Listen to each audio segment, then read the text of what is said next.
1. Se você assistiu esse episódio, você sabe o que isso significa.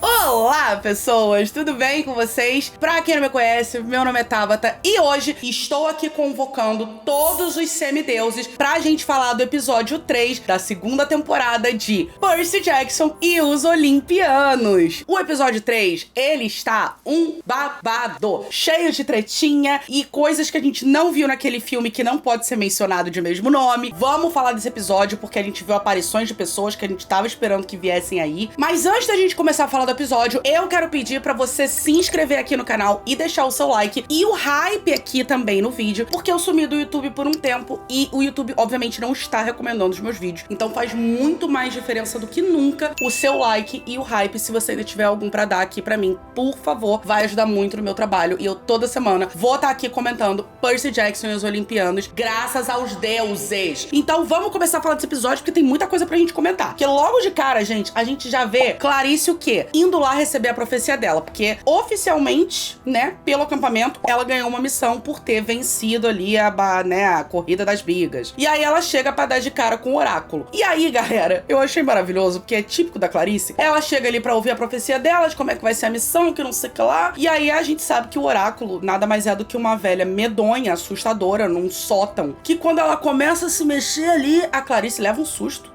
Jamais julgamos a diva. E ela acaba pegando a espada dela e corta a cabeça dela, igual a rainha de copas. Na hora eu fiquei assim...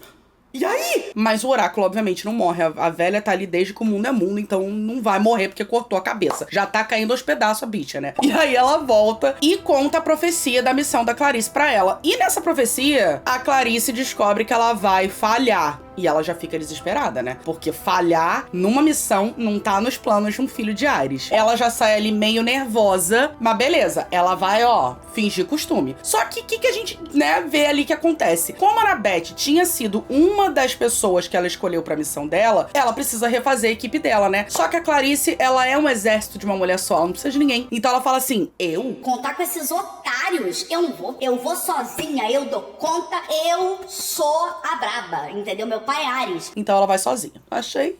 E aí, nisso, a gente vê o quê? A Clarice ali encontrando com o pai dela. Pela primeira vez a gente vê essa interação. E o pai dela é o Ares, né, gente? O que esperar de Ares? Nada de muito bom, muito útil. Mas dá uma pena da Clarice. Porque ele chega ali e fala, querida, o que você tá se curvando pra mim? Levanta, você não é uma perdedora, não, isso é coisa de perdedor. E ela só quer agradar o pai, né? No fim das contas. E aí ele fala, já que você tá indo numa missão, vou te dar aqui uns negócios. Toma esse navio aqui de ferro, tem toda uma tripulação pra você. Ah, e essa galera aqui é tudo Walking Dead. Então eu amo que ele dá um navio que foi afundado e um bando de zumbi pra ser a tripulação dela. Gente, com um pai desse, né, galera? Que legal. E aí ele fala assim, obedeçam ela porque eu não vou estar, mas ela tá no meu lugar no comando, então tem que fazer tudo que ela mandar. Só que quem são essas pessoas, essa tripulação? Nos livros são soldados de guerra. Aqui eles botaram, e eu vi isso no podcast que também tá rolando no Disney Plus, que aliás, gente, assistam esse podcast, tem vários segredos de bastidores maravilhosos. Os soldados ali são soldados que perderam a guerra e estão numa dívida com Ares, que é o deus da guerra. Por isso que eles estão ali servindo a Ares. O que os escritores pensaram? Perderam a guerra. Mas que guerra? A gente teve tanta guerra. E eles piraram, gente, botaram todas as guerras possíveis. Inclusive, a guerra dos streamings. Eu achei isso maravilhoso. Que eles botam um cara que era simplesmente um funcionário da Blockbuster pra ser um... Olha, eu achei isso brilhante. E eles falaram disso no episódio do podcast. Eu falei, tinha que falar, porque realmente foi, acho que, uma das melhores partes do episódio. Eu gritava de rir. E aí ela vê que ela tem esse exército aí de, literalmente, de perdedores, né? Pessoas que perderam guerra. Mas vambora. Ela é filha de Ares. Vambora, que é isso. E aí, galera, a gente sabe que Annabeth, Tyson e Percy saíram ali na missão e eles chegam num navio, que é o nosso Princesa Andrômeda. E, meu Deus, como ele tá bonito. É um baita cruzeiro, chique, luxuoso, um babado ali, que eles entram ali de penetra e dão de cara com aquela menina de novo, que a gente olha e fala, meu Deus, essa garota tá em todo lugar. Que é a tal da Alison Sims, né, que a gente viu lá no primeiro episódio, confrontando o Grover. Pois é, ela tá aqui, porque afinal a gente sabe que ela é comparsa do Luke. Só que me irritou. Me irritou, porque aí ela fez o quê? Ofendendo o meu chalé. Ela é filha de Apolo, gente. Ah, que é isso? Eu já achei que eu era filha de Hermes por muito tempo. E aí eu já fico assim, eu não sou mentirosa, eu não roubo nada de ninguém, eu não posso ser filha desse cara não, porque eu não sou filha de chocadeira nenhum. então eu vou ser filha de Apolo, porque eu tô ligada nas artes, e é sobre isso. E, gente, A bicha é filha de Apolo. Sua traidora, você tá desonrando o meu chalé. Ridícula, nada a ver. Mas ela é comparsa do Luke, ela chega lá, reconhece a Annabeth, e aí o Percy, ele ainda não sabe quem ela é, né? Mas a Annabeth sabe que ela era do acampamento. Fala, ah, não, relaxa, eu te ajudo, vem cá. E aí o Percy fala assim... Tá errado isso aqui. E aí ele descobre que ela é nada mais, nada menos do que uma comparsa do Luke. Eles entram numa guerra ali, eles começam a lutar a espada. E aí descobre também que o navio, ele não é um navio qualquer. Ele é um navio lotado de monstros ali. Ele é um navio do Cronos. Porque a gente vê aquele cartão ali, quando ele luta com a menina Alicent, joga ela no mar e acaba conseguindo pegar ali um cartão, que é um cartão dourado. E aí tem a foice do Cronos. Então ele olha e fala, putz, esse navio é do Cronos, a gente tá ferrado aqui dentro. E aí, mudando de navio, a gente volta ali pro navio da Clarice, que coitada, né? A bicha não tem uma moral, mas assim, eu fiquei com pena. Uma mulher sozinha no meio de um bando de homem velho, morto, zumbi, tentando ter moral. Difícil, realmente. Voltamos ali vendo ela o quê? Bora todo mundo aqui, alinha aí, vamos pesquisar. E eles lá cantando, eu vou lá pro Asfódelo, lá. E eles não estão nem aí pra ela. Ela abre a boca, eles olham pra ela, começam a rir, ficam fofocando. E aí, quando a gente volta lá pro Princesa Andrômeda, eles estão se escondendo pra tentar achar o Luke. E aí eles, muito que espertos, falam assim, como que a gente vai achar o Luke nesse barco? Simples, o Luke gosta de luxo. Ele vai pegar o melhor e maior quarto desse navio inteiro. E aí eles vão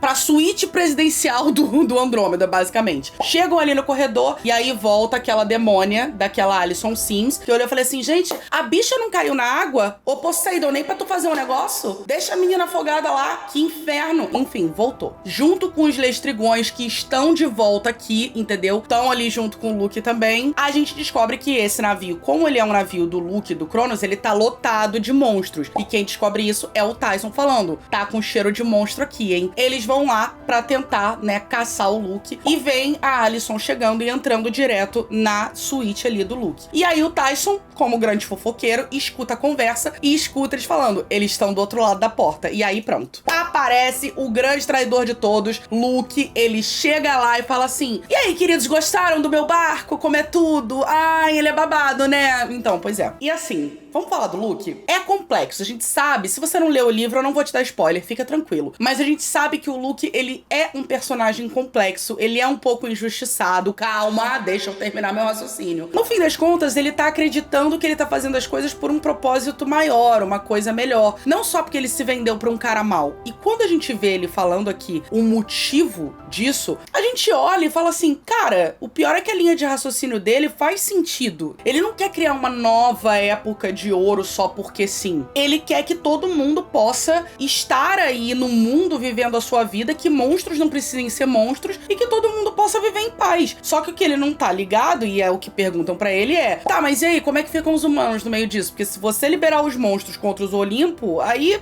o mundo se acaba, meu filho. Aí ele fala, quem for inteligente vai entender que é isso aí, vai se juntar à causa e é isso aí. Aí é aquilo, né? Ele tem uma linha de raciocínio que faz sentido, mas a ação se perde um pouco, aí fica difícil, né? A gente defende, mas tipo, caraca, como é que você pode ter um raciocínio e uma conclusão tão, né? Enfim. E aí, no meio disso, a gente olha que dentro da suíte dele tem ali o grande caixão de Cronos. Meu Deus, achei meio mórbido. Meu filho, tu dorme com um caixão ali do lado? Caraca, tem certeza que você não é filho de Hades, não? Ele tá procurando o Velocino de Ouro justamente porque esse Velocino vai ser o responsável por dar um novo corpo para o Cronos. Então ele vai curar o Cronos ali, que tá em pedaços, porque Zeus, né, lutou contra o Cronos e isso aconteceu. E aí ele vai curar o Cronos e dar um novo corpo pra ele. Por isso que eles querem tanto o Velocino. Diferente do Percy, da Annabeth e do Grover, que querem o Velocino pra poder salvar a árvore da Thalia. E aí, no meio disso, o Luke vai lá, outro boca de sacola, mas aí ele é filho do Hermes, né, comunicação, etc. Então até fez um sentido. Ele joga a bomba da grande profecia. E antes da gente falar disso, a gente teve uma conversa nesse episódio do Percy com a Annabeth, onde ele fala, eu tô ligado, entendeu, que tem um negócio que você não pode me contar, beleza, eu também não quero saber, mas vamos fazer um negócio? Vamos fazer aqui um acordo que se eu estiver fazendo alguma coisa que vá ser um problema, a gente precisa de uma palavra código, e a palavra vai ser BUM! Eu achei muito engraçado isso, gente. Enfim, eles têm esse acordo ali e essa palavra acaba sendo usada em algum momento. Depois eles entendem que podem não ser a melhor opção. Enfim, daí voltando, o Luke fala da grande profecia e ele descobre que o Percy não sabe qual é a grande profecia.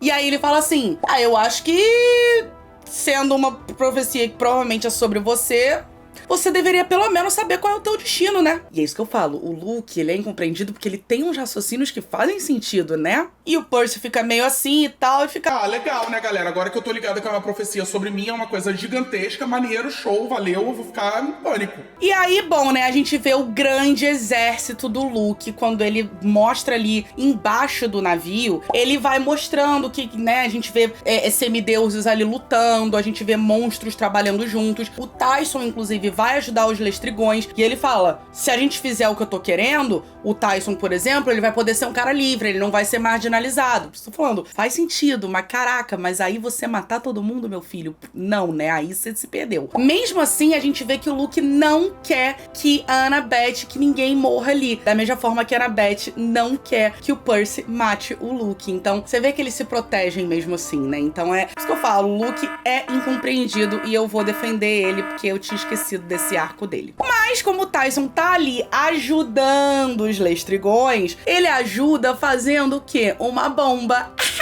Então ele vai e faz uma bomba e explode ali todo mundo, porque no fim das contas ele tá do lado do Percy e da Annabeth, né? E aí, da mesma forma que a gente tá vendo a guerra começando a acontecer ali no Princesa Andrômeda, a gente também tá vendo a Clarice lá no navio dela reagir, porque depois de ser largada ali pras traças pelos caras que estão cagando pra existência dela, a gente vê ela ficando de saco cheio, e aí ela faz um discurso belíssimo, maravilhoso, falando assim, vocês não cansaram de ser perdedores, não? Porque assim, não é sobre isso, vocês não estão numa dívida com Ares, vocês têm que fazer por vocês. Aí ela faz todo um discurso ali do coração, que na real é um discurso que ela tá fazendo pra ela também, né? Não só pra eles. E ela consegue sozinha, com aquele discurso, movimentar todos aqueles homens pra ficarem do lado dela e lutarem junto com ela. E aí eles falam, ai, ai, capitã! Então ela vira grande capitã ali do negócio. E eu achei um momento muito lindo, porque a mesma coisa, a Clarice, ela é uma brutamontes, ela no livro é insuportável. Inclusive, pra mim, é muito difícil ver a Clarice na série, porque ela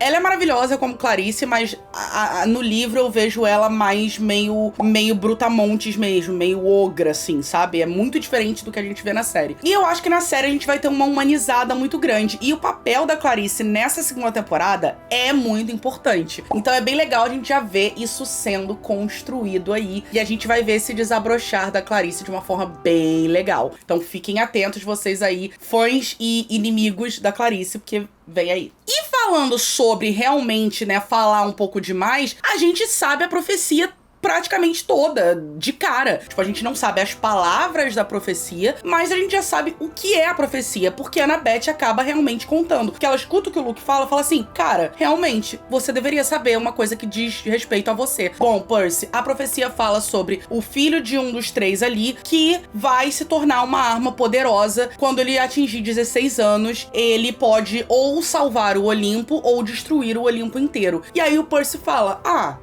legal, acho que eu preferia não saber mesmo, então. E eu fiquei muito chocada, porque realmente essa profecia, ela só é falada desse jeito lá no quarto, quinto livro, assim, é muito mais pra frente. E aqui a gente só sabe que a Annabeth tem um segredo, mas a gente não sabe exatamente nada no livro. Então eu achei muito interessante que eles já estão falando desde o início, e isso acho que vai dar todo o tom ali pro desenrolar da história nas próximas temporadas. E assim, a tensão no ar que ficou quando o Percy descobre essa profecia é justamente a tensão que acaba o episódio, né? Eu senti daqui, eu fiquei, meu Deus, ele já tá ligado, então. E aí, bom, né? Vamos ver o desenrolar disso, porque a gente já tem o quê? Cenas do próximo episódio. E, gente, o próximo...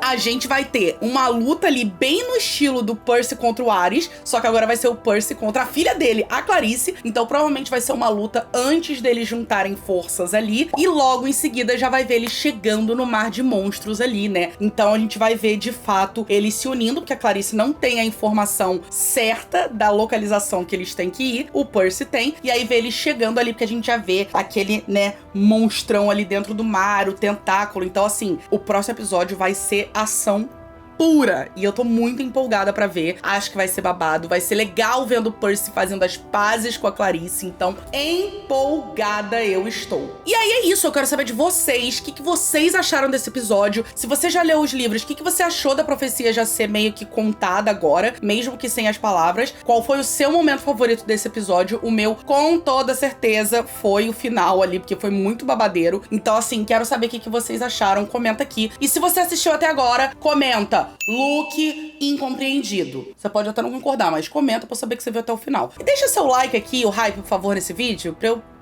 saber que também que você viu, porque realmente me ajuda muito. Mas é isso, semideuses. Quero muito saber o que vocês vão falar aqui nos comentários. Estou de olho em tudo. Manda esse vídeo pra aquele seu amigo fã de Percy Jackson. E semana que vem estaremos aqui bonitinhos, na data certa, como era antes, que eu tava um pouco atrasada, mas agora eu já estou compensando. Então é isso, gente. Eu espero que vocês tenham gostado desse vídeo.